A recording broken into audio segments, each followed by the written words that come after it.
कधी कधी असं होतं की आपण जे नेहमी बनवतो तेच आपल्याकडून फसतं आणि व्यवस्थित होत नाही. तर आज माझं सुद्धा असंच काही झालेलं आहे. तर सकाळी उठल्यानंतर ना कांदा टोमॅटो वगैरे कट करून घेतला, त्यात लसूण घातला, हळद मीठ घातलं आणि उडदाचं पीठ घातलं, एक हिरवी मिरची घातली. म्हटलं छानपैकी ना आता उडदाचे डोसे करूया, त्याला आमच्याकडनं चाणकी म्हणतो.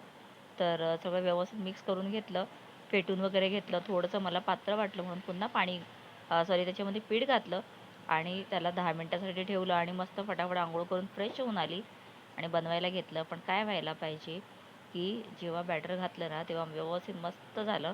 त्यानंतर 5 मिनिटं झाकूनसुद्धा ठेवलं. मी रेग्युलर करते त्याच पद्धतीने आणि असंही नाही की माझा आज मूड खराब आहे.